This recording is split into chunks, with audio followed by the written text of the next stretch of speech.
While the open sea offers promises of adventure and relaxation, it's easy to get caught in a whirlpool of muddy mishaps if you're not careful. But don't worry. Today, I'm going to give you some savvy tips that will help you steer clear of financial storms and make your maiden voyage a smooth sailing success. If that sounds interesting, please keep watching.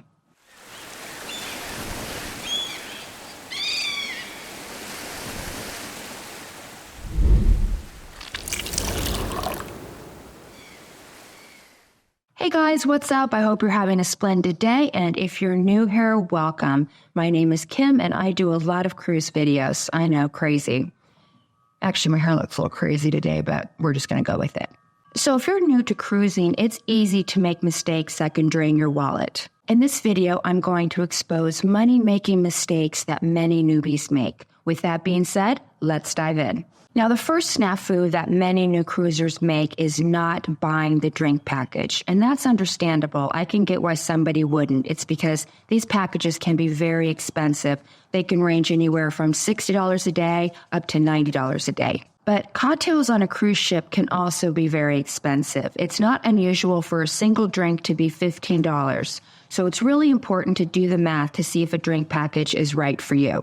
On a similar note, the next mistake is buying the drink package when you really can't take advantage of it. This happens on port-intensive sailings. I was recently on a 7-night cruise. It was a Southern Caribbean cruise, and we were in port almost every single day. So we were off the ship almost as much as we were on the ship. It wouldn't have made sense for us to purchase a drink package simply because we couldn't take advantage of it. So take that into consideration when you're deciding whether or not you're going to pony up for a drink package. Side note, but on cruise lines, private islands, and beach clubs, your drink package generally works. So you can take advantage of your package when you're visiting a cruise line's island or beach club. Also, if you're generally a beer drinker, it won't make sense typically to purchase a drink package. Beer on a cruise ship is typically around $7, so you'd have to drink an awful lot of beer in order to get your money's worth from the package. Number 3 is purchasing a soda package. These all-you-can-drink soda packages typically run you about $15 a day. A single soda on a cruise ship is typically around $3, so you're going to have to drink a lot of soda in order to get your money's worth out of the package. These packages might also include other things like bottled water, but water on a cruise ship is free and it is safe to drink. You can simply walk up to any bar and ask for a glass of water instead of getting a bottled water. A couple other tips. I always recommend bringing a reusable water on board with you so you can fill it up. It's great to bring it by the pool. And I've also had success with this tip many times. You can bring soda with you. Most cruise lines don't care if you bring non-alcoholic beverages with you on board. I've put a couple 12-packs of soda in a small piece of luggage, slapped a luggage tag on it, and it's always made it to my cabin with my other luggage. I've also seen people take 12 packs of soda through security with them, and there's never been a problem.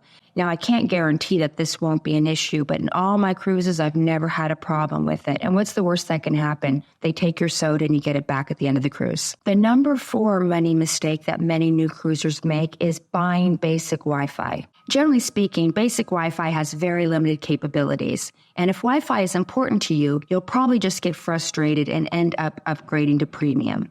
So my advice is just pay for premium if you're going to get an internet package. Number 5 is not putting your phone on airplane mode. You should always keep your phone on airplane mode when you're taking a cruise. And be sure to check with your carrier about international call charges. You don't want to be surprised by a big bill when you get home. The number 6 mistake is paying full price for spa treatments. When you first get on board a ship, they're usually giving tours of the spa. You see this relaxing oasis and say, I'm going to spoil myself and sign up for a treatment or two.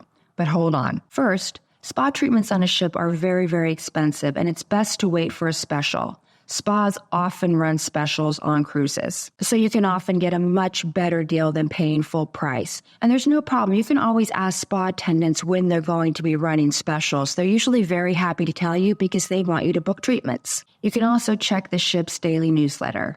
Another option is to purchase a pass to the thermal suite. Many lines have these relaxation spa areas with steam rooms, saunas, salt rooms, mud rooms, jacuzzis, things like that. A pass for 2 or 3 hours is typically around $50 per person. And sometimes you can get an affordable pass that's good for your entire sailing. It's a great way to experience the spa without breaking the bank. Or you can do what I do. I like to book a massage after I get home from the cruise. It's a nice thing to look forward to, and it's a lot more affordable. Number 7 is paying full price for specialty restaurants. On Royal Caribbean, they have a steakhouse. It's Chops. It's their high-end steakhouse.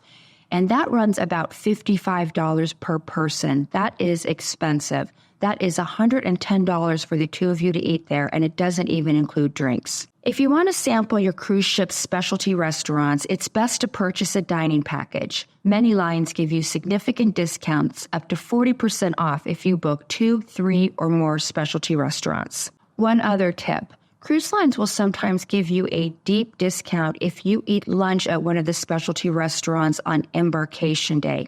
It can be like 50% off. This is a great way to kick off your cruise and get to experience one of these dining options. Next up is not bringing all the toiletries you need. Now, of course, you can get shampoo, lotion, conditioner on the ship, but these items are very, very pricey. I once had to pay $35 for conditioner because when I went to go get a replacement bottle, the only thing that they had was this high-end hair mask at their spa.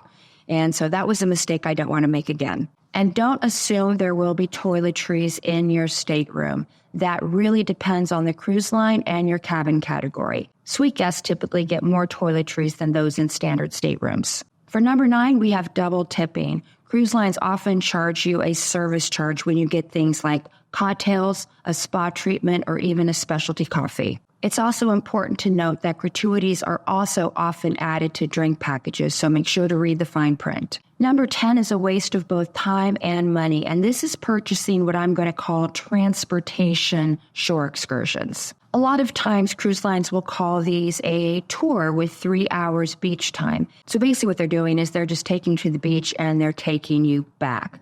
But usually taxis are a lot less expensive, and you don't have to wait for everyone to show up, show their tickets, have the staff do a head count, get on the bus, that kind of thing. So you're going to be able to get to the beach much sooner. And you can always chat with the taxi driver and get an impromptu tour. And the number 11 big money mistake that many first-time cruisers make is not monitoring cruise fares and specials. Once you book a cruise, you should always check to see if the price goes down. If you haven't made final payment or the deadline to make the final payment hasn't passed, you can ask the cruise line to adjust your fare. I do this all the time. A lot of times, though, if you have passed final payment, they will not adjust your cruise fare. And the next thing that you want to check for is check the cruise line's website for advanced sales. A lot of times, if you purchase drink packages, Wi-Fi, or dining before you get on board, you will get a discount. And that's all I have for you today. I hope you liked this video. If you did, please give it a big thumbs up. And I'd also love it if you would subscribe to my channel.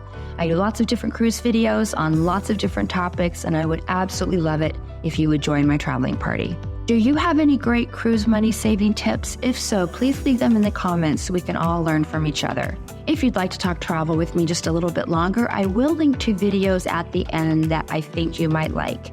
The video on the left is my top tips for first-time cruisers. And the video on the left is when I test Temu travel items, all under $10, and I tell you if they're any good or I tell you if they're trash. Until next time, I hope you have happy and safe travels. I appreciate you and thank you so much for watching. Bye now.